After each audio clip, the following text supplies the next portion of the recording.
Ode and Burgeonings by Pablo Neruda. 1. The taste of your mouth, and the color of your skin, mouth, fruit of these swift days. Tell me, were they always beside you, through years and journeys, and moons and suns, and earth, and weeping and rain and joy? Or is it only now that they come from your roots, only as water brings to the dry earth burgeonings that it did not know? Or else to the lips of the forgotten jug, the taste of the earth rises in the water? I don't know. Don't tell me. You don't know. Nobody knows these things, but bringing all our senses close to the light of your skin, you disappear. You melt like the acid aroma of a fruit and the heat of a road and the smell of corn being stripped, the honeysuckle of the pure afternoon, the names of the dusty earth, the infinite perfume of our country, magnolia and thicket, blood and flower, the gallop of horses, the village's dusty moon, newborn bread. From your skin, everything comes back to my mouth, comes back to my heart, comes back to my body, and with you, I become again the earth that you are. You are deep spring in me. In you, I know again how I am born. 2 years of you, that I should have felt growing near me like clusters until you had seen how the sun and the earth had destined you for my hands of stone. Until grape by grape, you had made the wine sing in my veins. The wind or the horse swerving were able to make me pass through your childhood. You have seen the same sky each day, the same dark winter mud, the endless branching of the plum trees, and their dark purple sweetness. Only a few miles of night, the drenched distances of the country dawn. A handful of earth separated us, the transparent walls that we did not cross so that life, afterward, could put all the seas and the earth between us, and we would come together in spite of space, step by step, seeking each other, from one ocean to another, until I saw that the sky was aflame and your hair was flying in the light, and you came to my kisses with the fire of an unchained meteor. And as you melted in my blood, the sweetness of the wild plum of our childhood I received in my mouth, and I clutched you to my breast, as if I were regaining earth and life. 3. My wild girl, we have had to regain time and march backward. In the distance of our lives, kiss after kiss, gathering from one place what we gave without joy, discovering in another the secret road that gradually brought your feet close to mine. And so, beneath my mouth, you see again the unfulfilled plant of your life, putting out its roots toward my heart that was waiting for you. And one by one, the nights between our separated cities are joined to the night that unites us. The light of each day, its flame or its repose, they deliver to us, taking them from time. And so, our treasure is disinterred in shadow or light. And so, our kisses kiss life.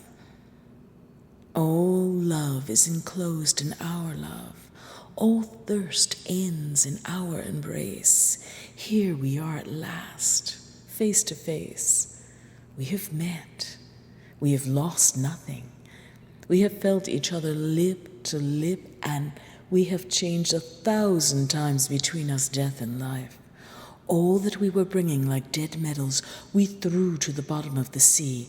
All that we learned was of no use to us. We begin again.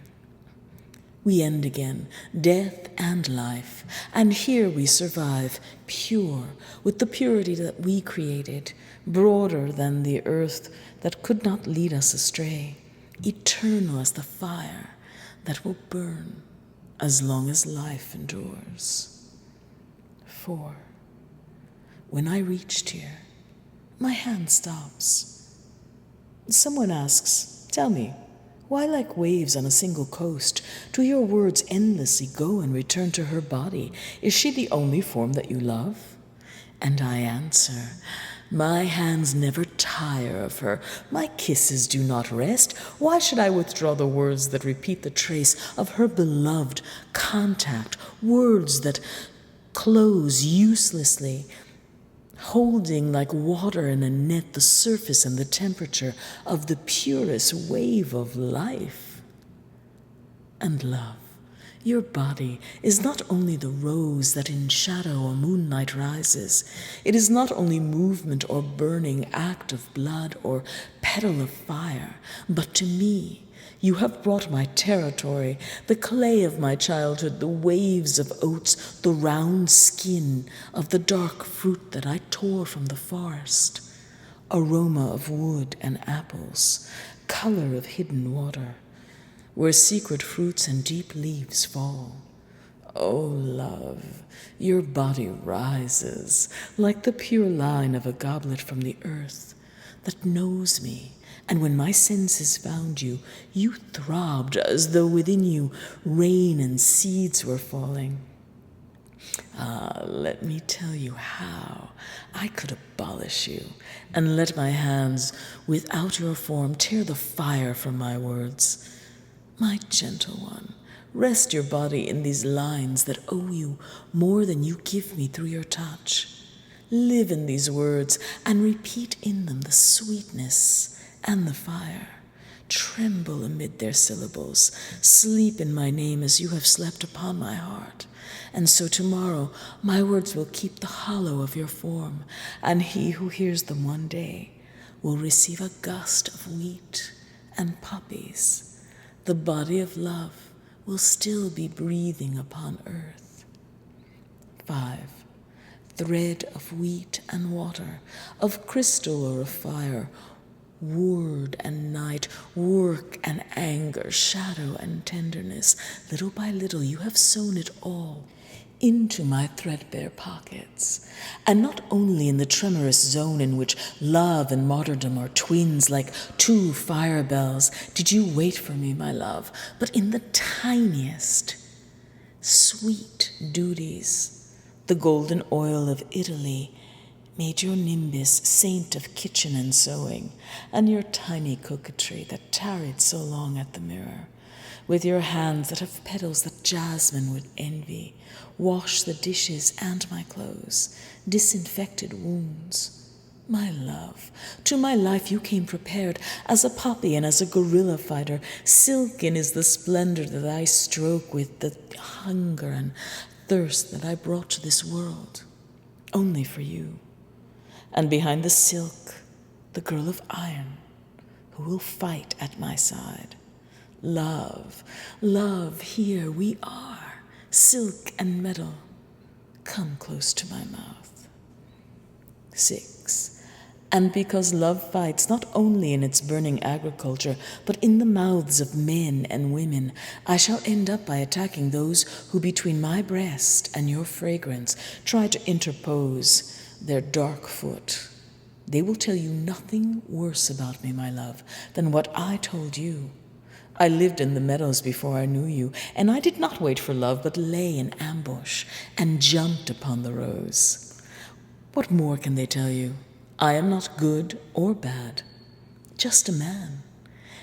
And they will then add the danger of my life, which you know and which with your passion you have shared. Well, this danger is danger of love, of complete love, toward all of life, toward all lives. And if this love brings death or prison, I am sure that your big eyes, as when I kiss them, will then close with pride. With double pride, my love, and with your pride and mine. But toward my ears they will come first to undermine the tower of the sweet and harsh love that binds us. And they will say, that one that you love is no woman for you. Why do you love her? I think you could find one more beautiful, more serious, more profound, more other. You understand. Look at how flighty she is, at what a head she has. Look at her, how she dresses, and so on and so on. And I, in these lines, say thus, I love you, love. Love, thus I love you. Thus as you dress, and as your hair lifts up, and as your mouth smiles. Light as the water from the spring upon the pure stones, thus I love you, beloved. Of bread I do not ask that it teach me, but that it not fail me during each day of my life. I know nothing of light, where it comes from or where it goes. I only want light to light. I do not ask explanations of the night. I wait for it, and it envelopes me, and thus you are bread and light and shadow. You came into my life with what you brought. I waited for you, made of light and bread and shadow. And thus I need you, thus I love you. And all those who want to hear tomorrow what I shall not tell them, let them read it here, and let them retreat today, because it's too early for these arguments.